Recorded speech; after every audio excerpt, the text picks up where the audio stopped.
Alô, gente! Temos um recado da Câmara de Vereadores de Caxias do Sul para você. Você sabia que é possível transformar vidas com o seu imposto de renda?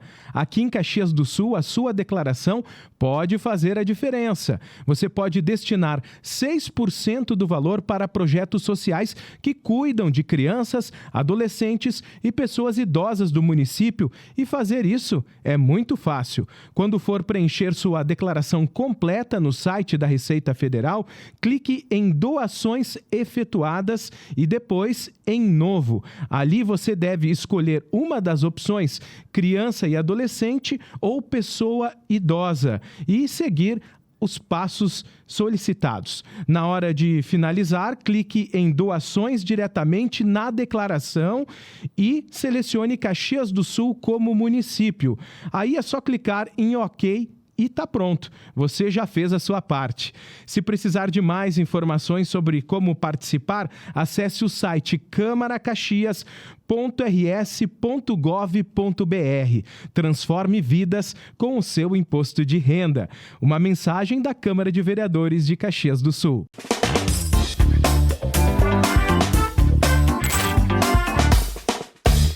Alô, gente! Chegando mais um podcast aqui pela X-Play TV, falando sobre as nossas personalidades, sobre as pessoas que fazem acontecer aqui na Serra Gaúcha. E hoje a gente vai falar mais do que política e mais do que com políticos. Embora eles tenham uma grande representatividade e uma missão, são pessoas aí que buscam o melhor para a nossa comunidade. Uma dupla dinâmica, vamos dizer assim, né, que se completam nesse trabalho. O deputado estadual Cláudio Branchieri. Seja muito bem-vindo, professor. Bom dia, obrigado pelo convite. Vamos fazer um grande programa aí. Com certeza. E o nosso querido aí, deputado federal Maurício Marcon, que está lá em Brasília numa nova missão. Seja bem-vindo. Obrigado. Uma nova missão, mas estamos bem contentes lá. Que coisa boa, né? E aí, para falar um pouquinho desse novo momento para vocês, o professor Branchieri também está nessa nova jornada aí aqui na Assembleia Legislativa Gaúcha. Essa nossa primeira rodada aqui é para contar um pouquinho para as pessoas a origem de vocês. Embora muitos já conheçam a origem, outros podem vir a conhecer. Da onde que vem o Marcon? O Marcon é de Caxias? Qual que é a origem do Marcon? O Marcon nasceu no Pompeia, aos 24 de janeiro de 87, com 4,3 kg, 51 centímetros. Peguei amarelão depois que nasci, minha mãe sempre contava. Me criei em Caxias, né? Estudei no João Triquez, do primeiro grau, que é um colégio ali do estadual do Pio X. Depois fui para Santa Catarina. Tu se criou em que bairro aí? No Pio X. Alô, alô, galera do Pio X. Coroinha, né? Do Padre Enio, depois depois catequista, depois ministro da comunhão. Sou casado pela segunda vez, não deu certo a primeira, né? Vamos pra segunda, agora vai dar certo. Isso aí. Quer mandar um beijo aí pra patroa? Tá te assistindo aqui, pra Patrícia, né? Olha ali, isso aí.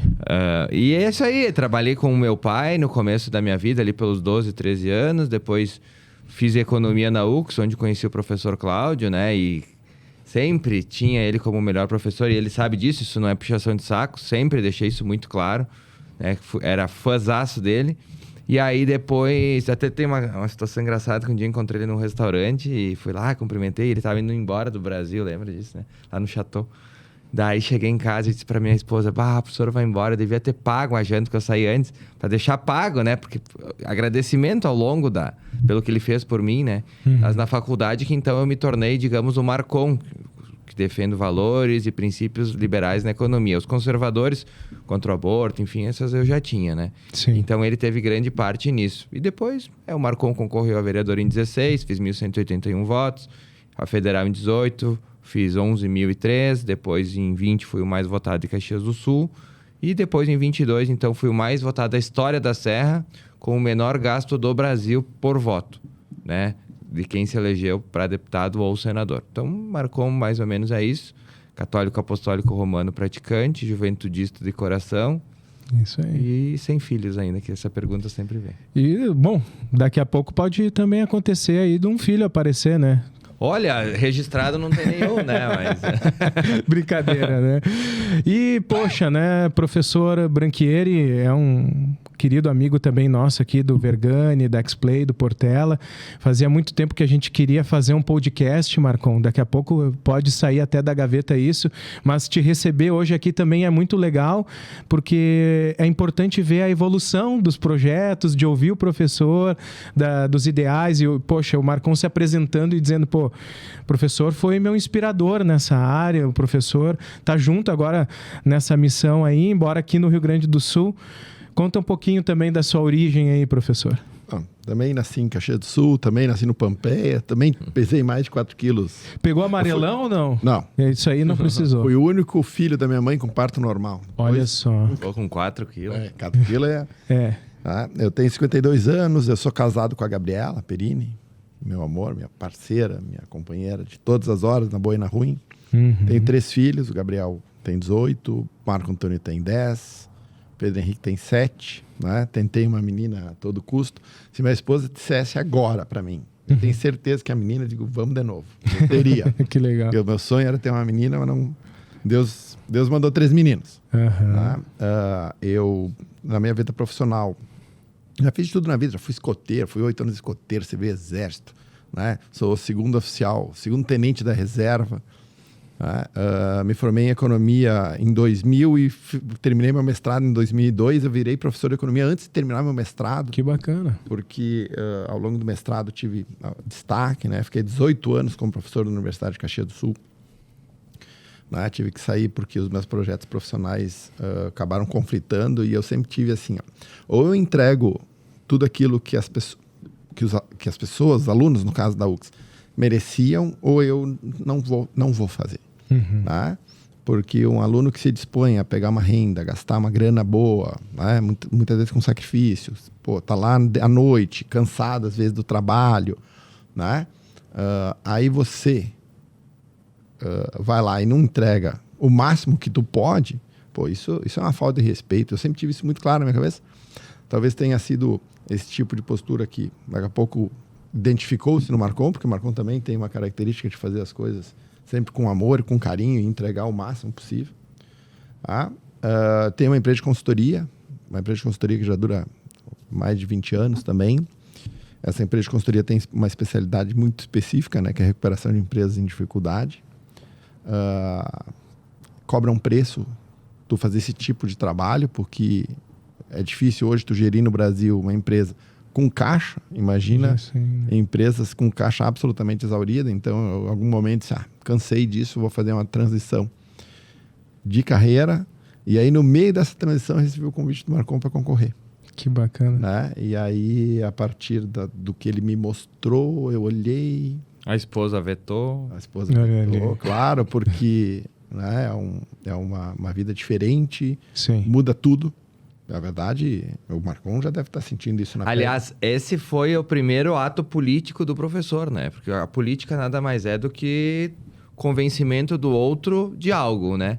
Então, ele queria e ela não queria. E aí ele botou já a política no meio, que foi convencer a Gabi a permitir que ele concorresse, né? Porque, pelo que eu percebo lá no casamento deles, é mais ou menos que lá em casa. A esposa tem o poder de veto, né? Então, se diz não, é não. E tá tudo certo. A gente é homem, a gente tem que obedecer, assim que funciona. O Marco disse que a Gabriela é o Alexandre de Moraes.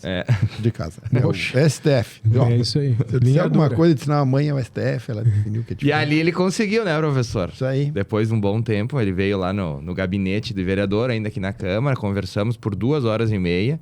Eu expliquei os prós e os contras, falei da chance que nós tínhamos naquela altura, falei que aquilo não era uma aventura, que poderia acontecer, então ele deveria estar preparado, ele não estava só concorrendo, porque muitas pessoas concorrem com o objetivo de viver a experiência, de, enfim, né, ver seu nome na urna. Existe esse tipo de candidato também. E ele não, eu dizia que ia ser uma campanha dedicada a ele, da minha parte, e ele dedicado a mim. Porque o que acontece hoje na política normalmente é que tem muitos políticos que fazem N alianças não ideológicas, né, nem ligadas a valores e princípios, com a única finalidade de conseguir apoio e votos. Nós não, nós era algo umbilical mesmo, que o que eu defendesse em Brasília, ele ia defender no Rio Grande do Sul. Então, naquela altura do campeonato, eu tinha cerca de 50 mil seguidores, né? E eu dizia para ele, olha, professor, se nós fizermos... Minha meta era ali de uns 40, 50 mil votos, conseguir uma segunda vaga. Nós dizíamos no partido que o último entraria com cerca de 20 mil votos, que nós julgávamos ser possível ele chegar. E aí, depois daquela reunião que ela aceitou, e ele também já tinha aceitado, aí acabou que eu acabei crescendo muito rápido na rede social e acabei ajudando ele também a conseguir ter o sucesso, né? Depois fez quase 34 mil votos. 33.709. Poxa, que marca, né? Na frente de deputados que já existiam aqui da nossa região, né? Da frente de pessoas com uma longa estrada política. Então, a gente vê que realmente essa mudança do eleitorado está acontecendo, né? As velhas raposas com velhas práticas acabam muitas vezes ficando para trás. Então, eu ainda acredito que quem não se adaptar vai sair fora. Para tu ter uma noção, quando ele entrou, que eu fiz o convite, eu tinha cerca de 50 mil no Facebook. E hoje eu tenho 426 mil seguidores. Que legal. Então, isso faz... Não faz 2 anos, né? Não, faz 1 ano. 1 ano e pouco. 1 ano? Pra gente entender um pouquinho aí dessa... Foi em março, né? É isso aí. Foi em março? Foi em março. Fevereiro, março, faz 1 ano. Pra gente entender um pouquinho aí desses números, dessa aceitação, desse engajamento... O que lá nos primórdios do Marcon e do professor também Branchieri motivou a vida para a política nesse momento de vocês? O que... Cara, eu preciso estar lá representando a população. Eu acho que a gente tem uma história um tanto quanto diferente. Por quê? Porque o professor, talvez ele nunca se viu político. Mas ele sempre foi político sem se ver. Sim. Por quê? Porque na sala de aula, além do conteúdo, ele expressava o que realmente funcionava no mundo. E tinha intenção, né? Tanto é que ele voltou para o Brasil, foi para a China, poderia não estar mais aqui. Mas ele sabe que o mundo que ele vai deixar é o que os filhos dele vão viver. Isso. Né? Então eu acho que isso que aos 50 anos de idade fez ele concorrer e colocar tudo que ele sabe à prova. Eu já tinha uma caminhada diferente. Eu, desde pequeno, amava política. Sempre gostei. Sempre fui nas carreatas, pedi pro meu pai me levar. Eu sempre tive essa veia política, né? E lá quando a Ieda se elegeu governador, eu era afiliado ao PSDB na época, certo, que era o partido de oposição ao petismo. Então a gente não tinha ciência do Teatro das Tesouras, que quem quiser procurar na rede social e no Google vai entender. E aí eu fui numa reunião aqui na Câmara de Vereadores, numa sala que nem existe mais, porque tinha menos vereadores na época, e aquela sala se transformou em gabinetes, que era no último piso. E aí era todo o pessoal do PSDB atrás de cargos, né? E revoltados com a governadora que queria dar cargos técnicos. E eu saí daquela reunião revoltado, dizendo que não ia mais participar disso, porque não era o meu objetivo na política. E realmente acabei me afastando. E aí se passaram os anos, em 2016, também foi em março, abril talvez... O meu irmão, no almoço, disse... Mal, vai, concorre de uma vez que tu gosta tanto e eu te ajudo com 300 pila. Eu disse, pô, meu irmão me dando dinheiro. Realmente ele tá, né? Meu irmão é aqui, né? Uhum. Daí minha mãe, não é nem pensar, era a nossa mesa de casa e assim, a mãe sentava ali, meu irmão sentava ali, minha irmã sentava do meu lado e o pai sentava aqui. Aí meu irmão me disse assim, minha mãe, nem pensar, minha mãe faleceria logo depois, ali 3 meses depois. Mas ela tava bem, enfim. Sim. E aí eu acabei concorrendo em 16, queria trocar de partido, na época não deu mais tempo, porque já tinha passado o prazo e tal. Dos 6 meses antes da eleição, eu acabei concorrendo pelo PSDB. E ali, até o professor me falava esses dias, ele pode não me deixar mentir aqui, que a política, depois que tu entra e tu vê o que tu pode fazer de benefício para as pessoas, colocar as opiniões, ser algo que rompa este ciclo de esquerdismo dos últimos 40 anos do Brasil, que era ou centro-esquerda ou esquerda, né? A gente tinha a centro-direita e a direita basicamente caladas. Então, nós sermos essa voz... Ontem, inclusive, o professor publicou um vídeo desmentindo uma matemática simples que os petistas tentaram implementar na Assembleia, né? Numa narrativa falsa. Uhum. Então, assim, levar lógica, matemática, tudo isso é algo que me trouxe à política. E eu confesso para ti que a política não é lugar para se ganhar dinheiro. A pessoa que ela é honesta, ela não ganha dinheiro na política. Uhum. Ela serve o próximo. A política, ela é para pessoa honesta, ela é para servir o próximo. E nada mais. Professor. O que a política traz para ti? Os meios de ação. Tá? Porque todo mundo gostaria de fazer alguma coisa de bom para o próximo. Ajudar a sociedade, a comunidade, né? Deixar um país melhor para os filhos. Mas quando tu está na iniciativa privada, isso é muito restrito. Quando tu está no setor público, na política, Tu pode fazer isso de forma mais ampla, mais abrangente. Tu tem os meios de ação de melhorar a vida das pessoas, né? Dentro daquilo que tu acredita. Eu, por exemplo, acredito que o melhor programa social é o emprego. Então, obviamente, toda a nossa prioridade do nosso mandato é geração de renda e emprego. Como é que nós entendemos isso? Através do sistema da economia liberal, porque as economias de planejamento central nunca funcionaram, nunca vão funcionar na história. Não vai ter, né? Nenhum case de sucesso desse tipo de economia. Mas nas economias liberais a gente enxerga o sucesso. Então a gente consegue levar esse debate para dentro da Assembleia. E o polo oposto, ideologicamente oposto, ele defende um outro Estado. Ele defende um Estado inchado. Eles falam sempre em sucateamento do Estado, sucateamento da máquina, sucateamento das empresas estatais. É o discurso usado para aumentar o gasto. Né? Então, no embate específico, como é que foi, por exemplo, qual é o embate lá na Assembleia? Reajuste de salário dos professores. Eu tenho certeza, marcou o dono de Santa Catarina, não foi? Que ele tem saudades da professora que ensinou ele a ler. Claro. Ele gostaria que ela tivesse um padrão de vida. Todos nós. Eu também estudei em escola. É o nome dela. Como é que é? Edelze é o nome dela. Mandar um beijo aí, né? Edelze, um beijo. Me A ensinou minha ler. professora de Janira. Acho que tinha 1,5 m, mais ou menos. Professora de Janira. Sem me ensinou a mestre ler. não tem como, né? Claro, e eu fiz todo o meu primeiro e segundo grau, né? Agora fundamental ensino médio, mas era primeiro e segundo grau na época, em escolas públicas. Sim. Então o governo mandou um reajuste de 9,45 e o PT defende um reajuste de 15%. Certo. Tá? A verdade é que mesmo os 9,50, hoje, nas condições atuais, o Estado não tem condições, porque o Estado do Rio Grande do Sul é quebrado. Quebrado.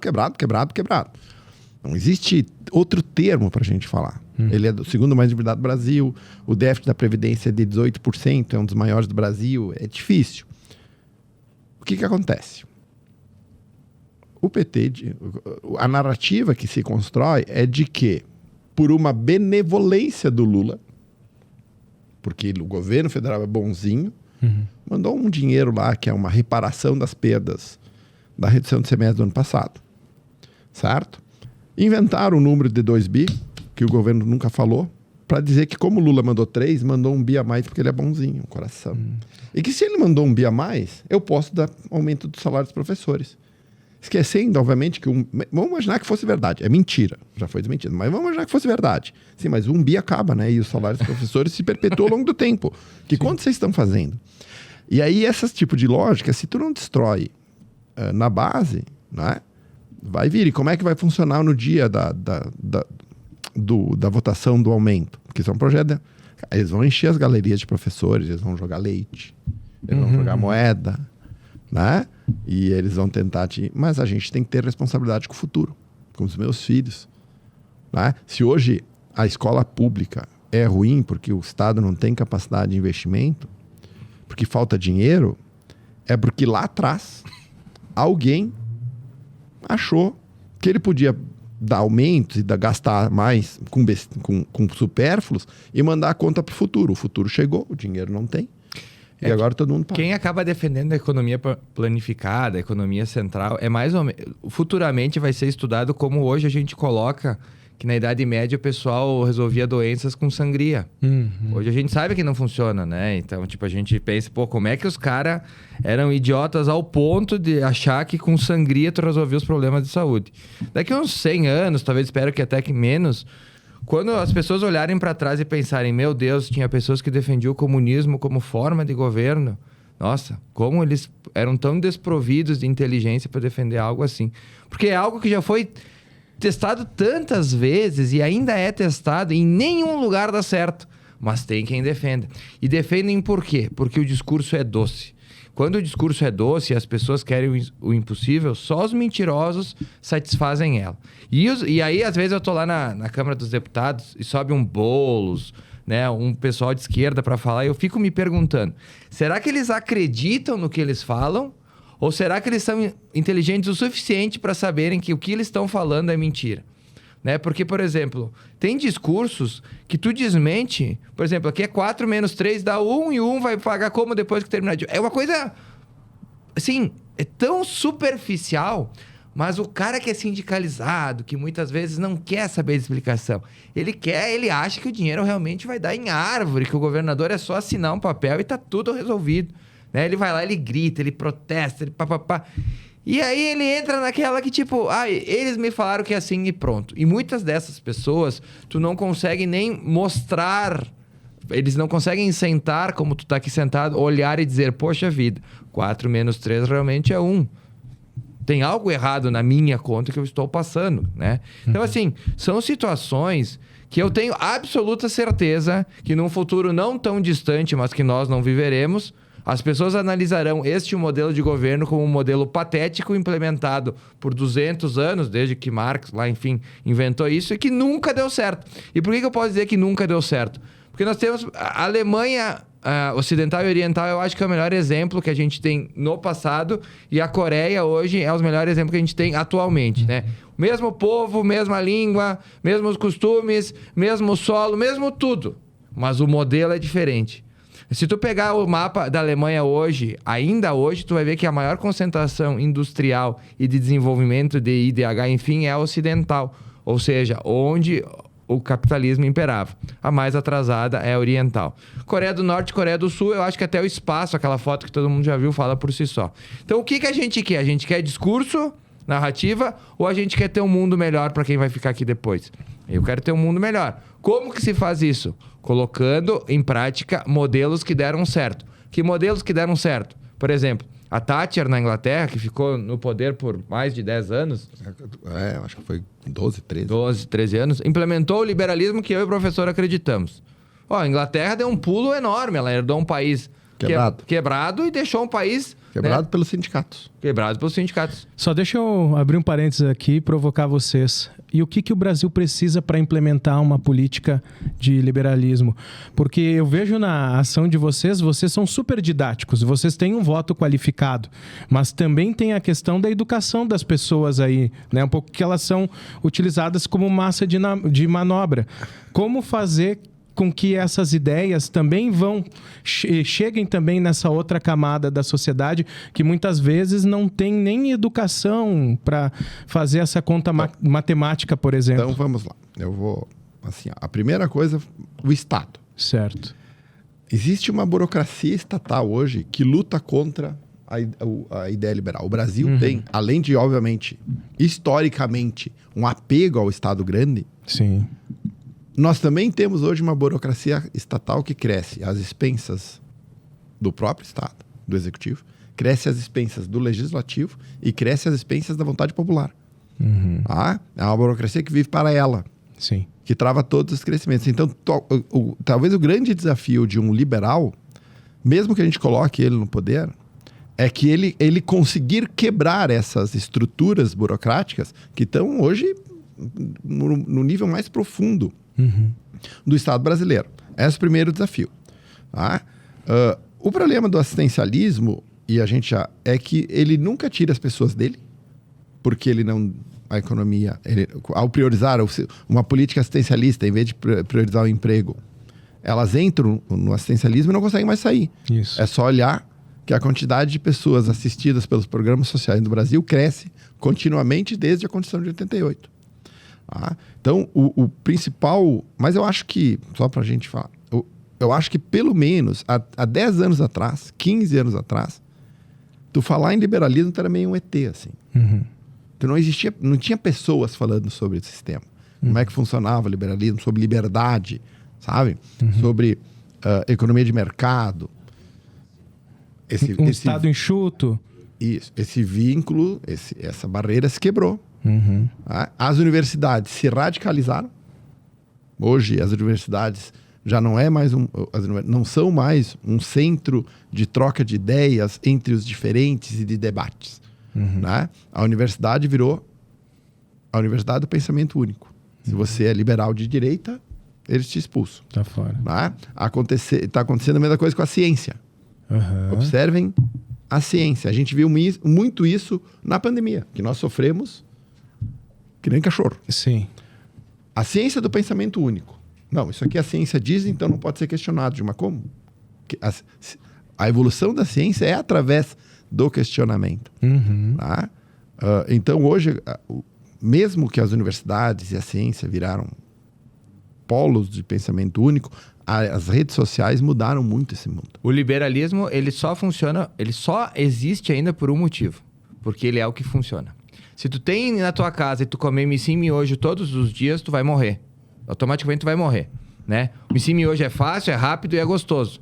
Mas se tu comer ele todos os dias, tu vai morrer. O comunismo é assim. Se tu implementar ele de toda forma, vai virar o que virou a Venezuela. As pessoas morrendo de fome, morrendo de todas as desgraças. O liberalismo, o capitalismo, ele faz que tu coma o miojo às vezes. Hoje, assim, o Brasil, tu come o miojo 2 dias, mas aí no terceiro, quando tu tá morrendo, tu vai lá e tu pega o que funcionou.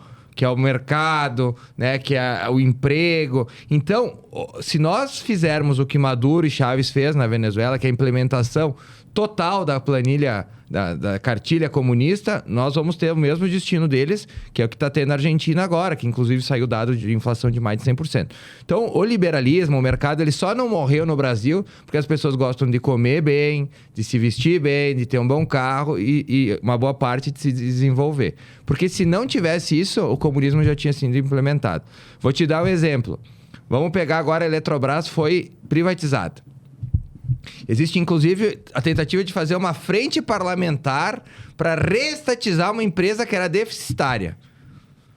É um negócio, assim, tão absurdo de se dizer que tu tenta pensar e pegar. Bom, se eu pegar esse cara que está construindo essa frente, abrir a cabeça dele, será que vai ter algo lá dentro? Porque não faz sentido, né? Mas eles querem por quê? Porque a Eletrobras era para colocar cabide de emprego... Interesse. E interesses. Eles não estão pensando no desenvolvimento da nação, né? Só que aí, o que acontece? Agora a Eletrobras foi privatizada, é uma empresa que vai... Vamos pegar a Vale, que já tem mais um histórico, que era pública, foi privatizada e hoje gera mais receita via impostos do que gerava quando era pública.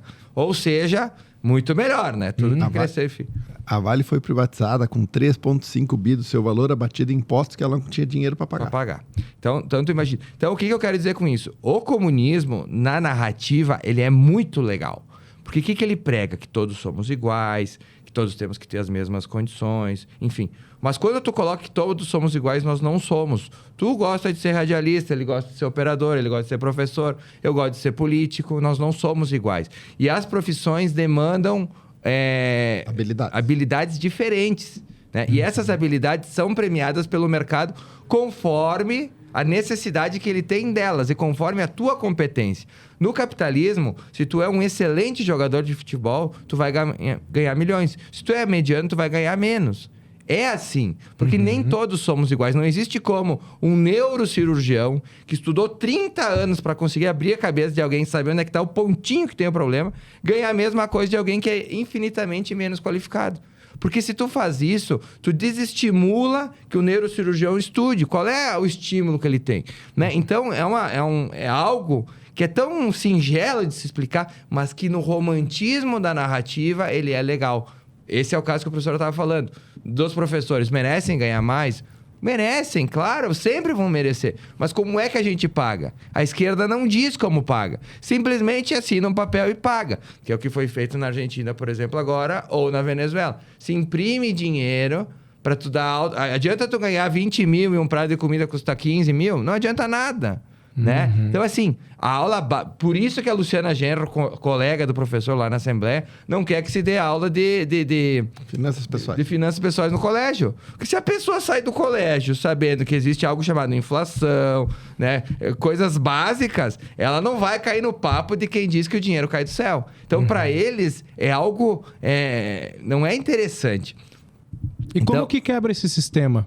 Tu quebra esse sistema pelo que o professor falou. Eu acho que hoje o foco do governo federal é a regulamentação das mídias. Justamente porque nas mídias, a velha narrativa que o comunismo é bom, visto em grandes empresas de comunicação, ela se desfaz. Quando a pessoa tem um mínimo de 2 neurônios que funcionam de forma cognitiva dentro do cérebro, que eles se conversam, ela pega e olha, poxa, será que eu vou querer? Quando as pessoas vão para o exterior, elas vão morar onde? Na Austrália, na Inglaterra, nos Estados Unidos, ou elas vão para a Coreia do Norte, para Cuba, para Venezuela, né? Elas vão para o primeiro objetivo. Então, será que o meu país, eu quero copiar o modelo que deu certo ou o modelo que deu errado?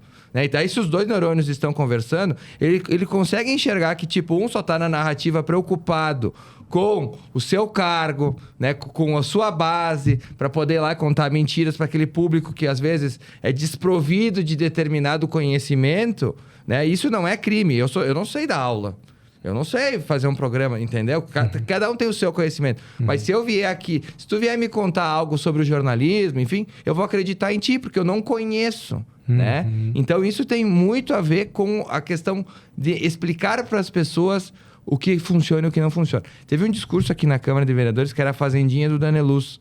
O vídeo passou de 1 milhão de visualizações. Poxa, pensa, um discurso feito numa Câmara de Vereadores do interior passar de 1 milhão. Que eu explicava o porquê o comunismo não funciona de forma didática. E eu acho que isso que precisa.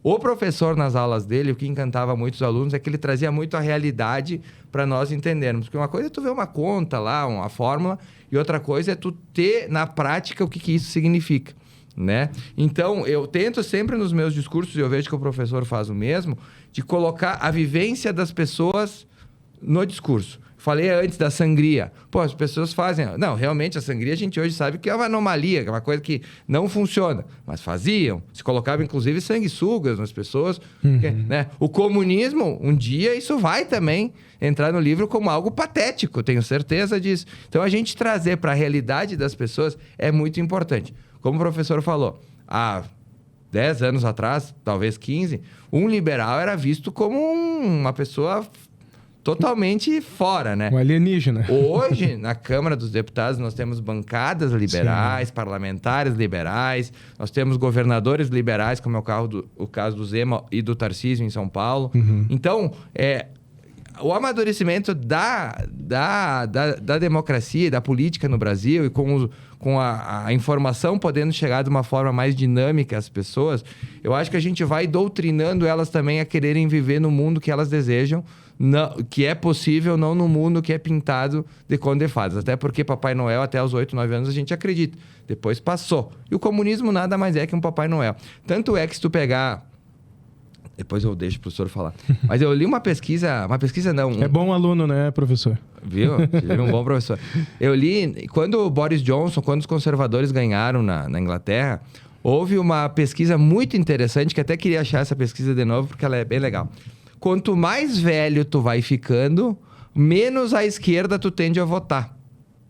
Olha que interessante. Por quê? Porque conforme tu vai amadurecendo e vendo, né, que aquilo, o Papai Noel vai se afastando, menos tu tende a acreditar nele, né? Então, isso na Inglaterra, porque lá existem os conservadores e os trabalhistas, né? Que é a direita e... Acho que os trabalhistas... Centro, né? Porque a esquerda em países... Esquerda em país desenvolvido nem existe, porque eles sabem que aquilo não funciona. Mas vamos lá, um centro e a direita. E aí, quanto mais velho, mais conservador era o voto. Eu acho isso extremamente relevante. Por quê? Porque mostra que, conforme a gente vai amadurecendo, tendo não só experiência de sala de aula, de vivência na vida acadêmica, real, né? mas na vida real, de tu saber que a coisa não desce do céu automaticamente, que alguém precisa produzir o teu iPhone, o teu carro, né? Que houve um desenvolvimento por trás daquilo, enfim, tu vai acreditando menos. Isso a gente vê no Brasil também, né? Quanto mais velha a pessoa é, menos ela tende a votar na esquerda. Isso é... Se tu falar com 10 idosos na rua, tenho certeza que 8 serão de direita. Se tu falar com 10 estudantes do curso de... sei lá... É só olhar o discurso. A esquerda, ela pega a linguagem dela pro jovem, porque é o único idiota o suficiente para acreditar nas porcarias que elas estão falando. Essa é a pegada. Eles usam o jovem, porque o jovem é o único imaturo, que sem informação intelectual... ainda, né? Não tem ainda a capacidade de discernir o que é certo e errado, por isso que o discurso funciona. Até que o jovem pague o primeiro boleto, aí morreu, aí a esquerda foi. Existe uma máxima que diz essa aí do boleto, né? Que até ele pagar... O que isso quer dizer? Quando ele vê como é a vida real... Ele vê que não é, aquele romantismo não existe. Por que eu falo do Papai Noel? Porque nós, quando somos crianças, nós acreditamos que o Papai Noel tem uma fábrica de brinquedos, onde os doentes trabalham de forma gratuita e simpática, todos rindo, né? Com todos os seus direitos trabalhistas, né, atendidos, enfim. E que cabe todos os presentes, são produzidos o que a gente quer, da cor que a gente quer, como a gente quer, e que ele traz num trenó que também não precisa ter alimento Para as renas. Para as renas, enfim. Que ele entra numa chaminé que não existe às vezes nas casas, né? É uma mágica. E o comunismo é uma mágica. Porque ele acredita que toda a produção, todos os produtos, tudo é gerado de forma a esmo. Certo. A gente vamos pegar o aplicativo Uber. Né? O aplicativo isso mudou a vida das cidades. Melhorou o trânsito, pessoas... Pensa tu ter um motorista, hoje com 7, 8 reais, tu te desloca. O motorista... 10 anos atrás era uma coisa de milionário, né? Ou de senador da República, só. Né? E hoje não, hoje é democratizado. Mas na cabeça deles, isso aconteceria mesmo se o capitalismo não existisse. Mas para existir alguém que desenvolveu esse aplicativo, tudo isso, existia um objetivo que era ganhar dinheiro, criar renda para os outros. É isso. Isso é o capitalismo. Quantas pessoas hoje vivem de ser motoristas para terceiros que nunca conheceram? E saem dos seus empregos, muitas vezes, numa fábrica fechada, para serem motoristas sem ter décimo, férias, mas preferem aquilo. Entendeu? O que o Estado faz é dizer, esse serviço não presta. É isso que... O ministro do Desemprego disse que esse fala serviço isso. não Luiz presta. Marinho vai estar aí segunda-feira. Vamos ver se a gente marca uma audiência. Se eu tiver, eu vou estar na audiência, na comissão com ele. Porque ele vem aqui... Tem que acabar com esse assunto aí que está acontecendo em Bento do trabalho escravo aqui. Sim. Então ele vai estar aqui e nós vamos bater um papo. Né? Não é um papo muito cordial, mas vamos conversar com ele. O que acontece com a esquerda, né? Assim, Só um parênteses bem rápido. O Luiz Marinho, que foi sindicalista a vida inteira. Sim. Ou seja, ele acredita no sindicato. no sindicato. Ou seja, o problema do Uber é não ter sindicato e não pagar INSS. Esse é o problema. Por isso que eles não gostam. É isso que eles chamam de precarização. Não é o salário que ele ganha. Saiu uma reportagem esses dias falando sobre as domésticas. Certo. A quantidade, o número de domésticas 10 anos depois da formalização, né, da lei das domésticas, diminuiu no Brasil e se trocou domésticas pelas diaristas. Pergunta para as antigas domésticas se foi bom para elas. Isso é a mente que hoje domina ou está no poder no Brasil. A esquerda, assim, o Marx é um fracasso completo em qualquer campo que você olhe, na vida pessoal e como intelectual. Ele Marx só tem... foi quem inventou. Marx Tem é que sempre deixar. Sim, O o homem. óbvio tem que ser dito. Sempre a gente tem uma nova audiência, né? Isso, as pessoas Isso às vezes aí não sabem. vão conhecendo. Marx, as ideias dele, eu sempre digo assim, eu sempre tenho um pontinho de satisfação, porque quando Marx morreu, ele já sabia que a teoria dele não funcionava. Ele já foi pro túmulo sabendo que ele era uma fraude. Só que nada é tão ruim quanto uma má ideia que se perpetuou ao longo do tempo, que é a ideia marxista. Como ele imaginava que o capitalismo ia ruir, né, por conta das suas inconsistências lá, que está dentro do Capital de Marx, e ele não ruiu, tá? O que Marx não previu? A classe média. A classe média, uma classe que não é rica, mas não é o proletário. Ele é um cara que consegue botar um filho numa boa escola, consegue viajar, tirar férias, 30 dias, compra um bom carro, né? Pode ir no restaurante de vez em quando. Ele não é milionário, mas vive bem. Para esse cara, não tem sentido. O capitalismo funciona. Por isso que a esquerda odeia a classe média. A esquerda odeia a classe média porque a classe média é o filho bastardo, não previsto por Marx. Porque ele só dividia o mundo entre ricos e pobres. Tá? Então, a esquerda entendeu que o capitalismo não ia ruir e mudou sua versão. Ele deixou o capitalismo vai acabar para o capitalismo é mau. Então, o capitalismo polui, o capitalismo agora escraviza, esse tipo de coisa. O que acontece? A esquerda um pouquinho mais moderna, já entendeu o básico, que a economia que funciona é a economia de mercado. Então, é os trabalhistas na Inglaterra, os democratas nos Estados Unidos. Uma parcela, porque lá tem o decente. Agora piorou. Sim, é por causa das universidades. Agora voltou uma esquerda um pouquinho mais radical. Mas a esquerda, o Clinton é democrata. Pô, teve um boom econômico no tempo de crise. Sim. Por quê? Porque a esquerda inteligente já entendeu o básico. A economia liberal funciona. E eles ficam discutindo pautas identitárias. Então, para mim conseguir viver de narrativas, eu mudo a narrativa da economia e passo a narrativa para alguma outra coisa e ainda continuo falando mal do capitalismo. A esquerda brasileira, ela é a esquerda do século XIX. Sim. Entendeu? Essa é a esquerda. O PSOL, assim, ó, Sim. é anacrônico. E o pior, também dentro da esquerda brasileira, o PSOL não tem como. Eu quis falar o Sanders antes da democrata, desculpa. Sim. Eu falei o DeSantis é de direita. Eu quis falar o democrata, o maluco comunista. Maluco porque nos completo. Estados Unidos tem... Bernie Sanders. Bernie Sanders. Esse aí é terrível. Depois do Fabrício ia me cagar a pau que eu falei. Bernie Sanders, meu Deus do céu. Sim.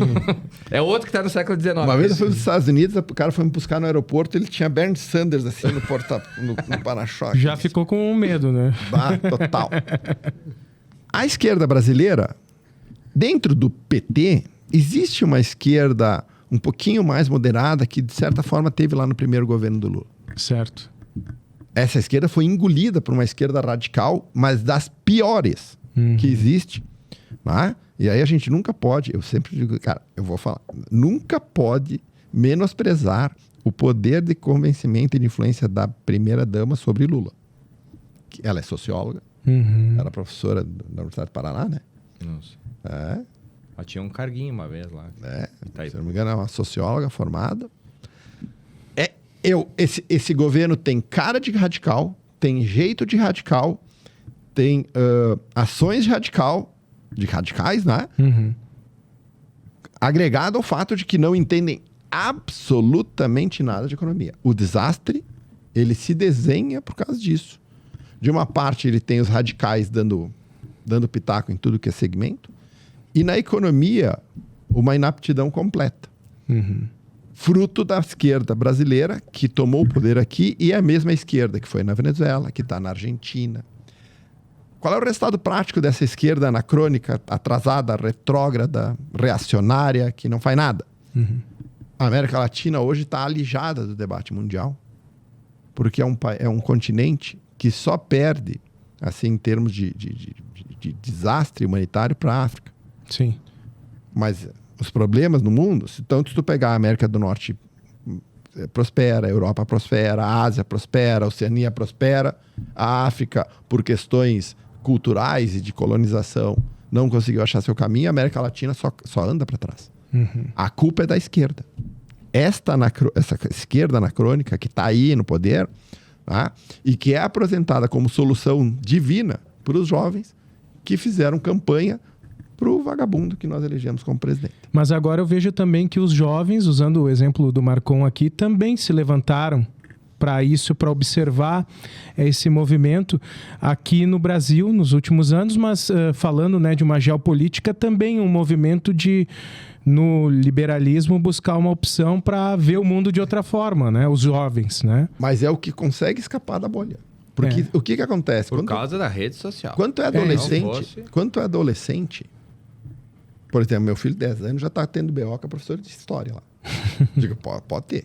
História e geografia, já sei o que vem de lá.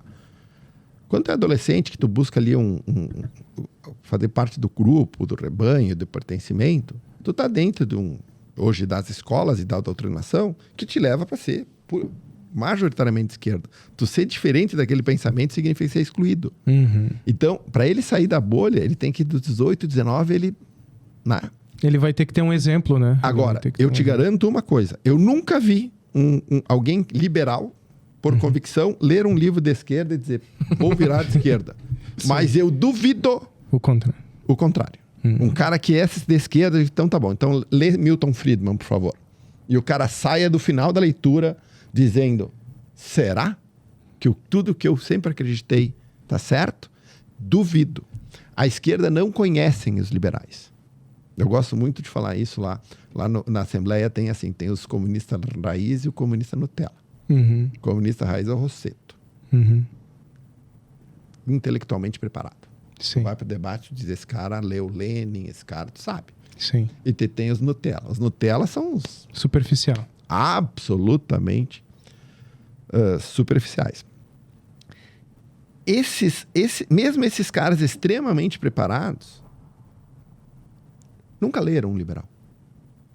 Nunca leram um pensamento conservador. Eles usam neoliberal, políticas neoliberais, porque, eu já ouvi isso várias vezes, porque essa sequência de governos neoliberais levaram o Rio Grande do Sul aos estados que nós se encontramos meu Deus do céu, deputado, mas qual A Ieda, talvez, foi o que... Mas Mais de próximo, longe de ser neoliberal. Sim. Então, eles não têm, porque eles rechaçam, a visão de como funciona o neoliberalismo.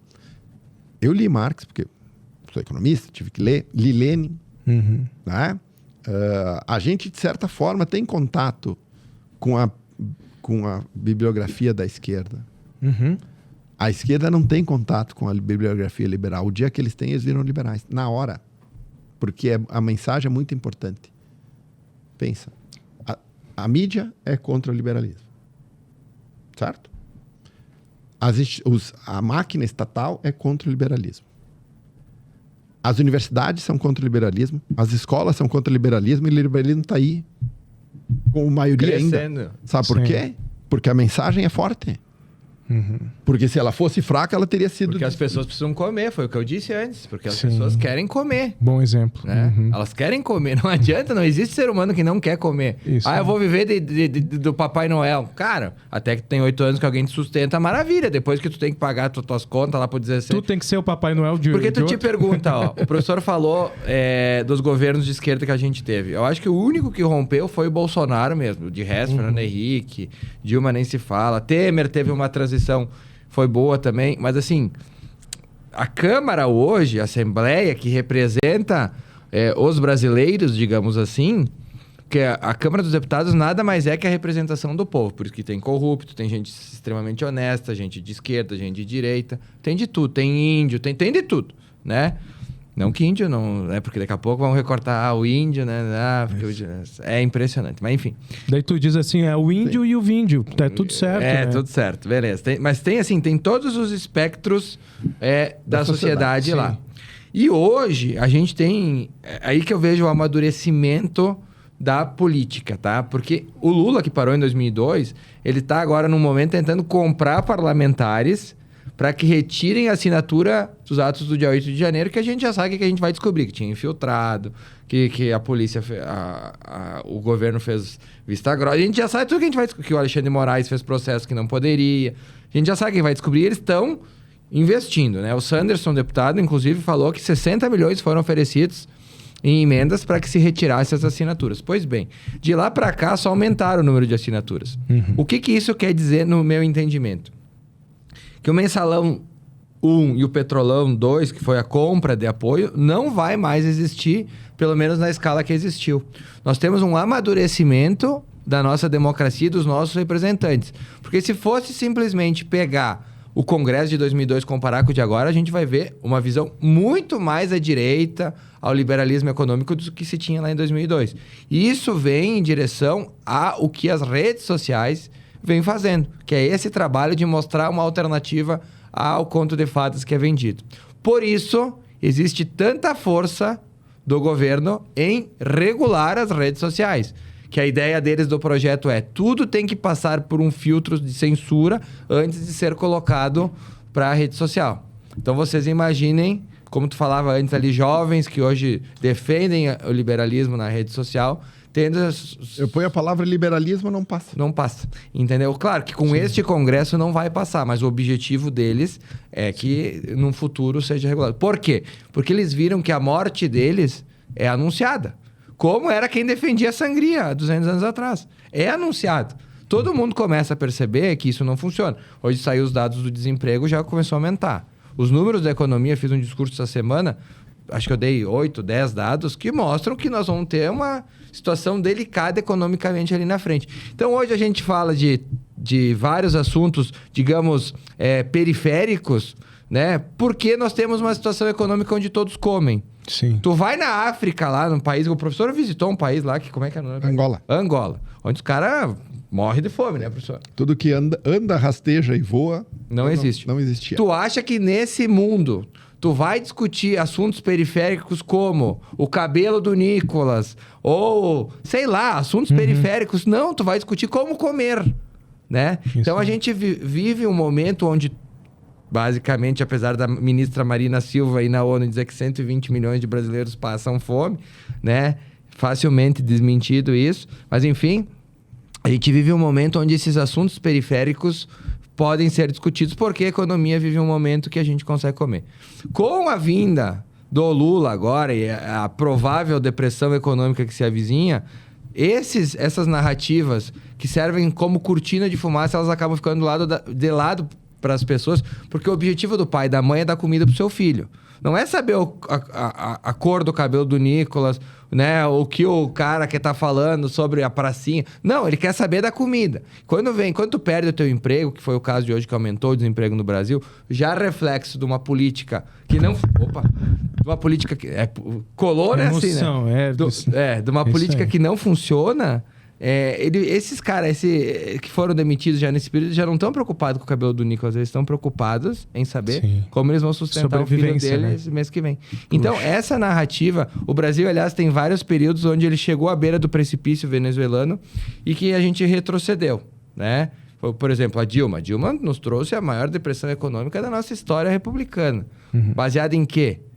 Na incompetência. Porque o mundo crescia, moedas estáveis e o Brasil mergulhando, né? E agora a gente vai viver... O modelo que a Dilma implementou é o mesmo modelo que Lula volta a tentar implementar.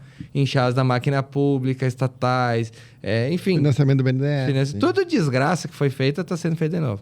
Por isso que agora existe, mas graças a Deus existe um congresso mais à direita, onde a gente consegue barrar várias desses retrocessos. Porém, a gente tem um Supremo... que a gente teve o Lewandowski, por exemplo, de forma monocrática, uma lei aprovada na Câmara, no Senado e sancionada pelo presidente, que é a lei das estatais, ele dizendo, não, isso aqui está errado.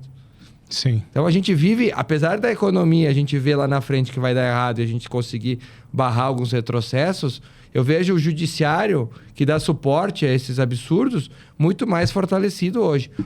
Por culpa do Senado, que não pune eventuais absurdos dos ministros do Supremo.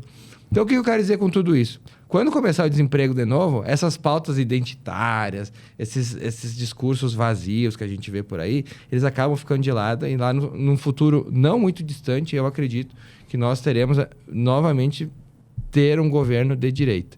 Não acredito que seja o Bolsonaro. Acho que ele já virou a página dele, já fez o que ele tinha para fazer. A gente tem outros bons nomes, como o Zema e o Tarcísio, e eu aposto minhas fichas que um deles vai ser o próximo presidente do Brasil, baseado no desastre econômico que vai ser provocado pela esquerda.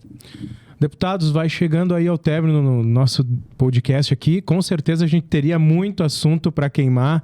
Ia bater o teu recorde aí, Marcon, de podcast. Ia passar de 4 horas, com certeza. Eu vou deixar o seguinte, já um pré-convite para vocês, para daqui, sei lá, uns 3 meses, a gente voltar a atualizar a caminhada de vocês, né? Em nome aqui da nossa comunidade, da X-Play TV, desejar aí muito sucesso, que o sucesso de vocês é o sucesso de todos nós, né? Então, contem também conosco aqui para ser esse espaço para vocês se comunicarem com a nossa comunidade aqui de Caxias do Sul, com a comunidade dos caxienses perdidos aí pelo mundo, né? E que também, por meio da internet, conseguem ter esse tipo de acesso, ainda conseguem ter esse tipo de acesso a esse conteúdo. Muito obrigado, viu, pela presença de vocês. Obrigado. Obrigado pelo convite. Estamos à disposição também. Valeu. Esse aí foi o nosso bate-papo com os nossos deputados, o Marcon lá em Brasília com essa grande missão e o professor Branchieri aqui na Assembleia Legislativa. Se você gostou, já deixa aí o joinha, compartilha com todo mundo para chegar para o maior número de pessoas esse nosso bate-papo. Um abraço, até a próxima.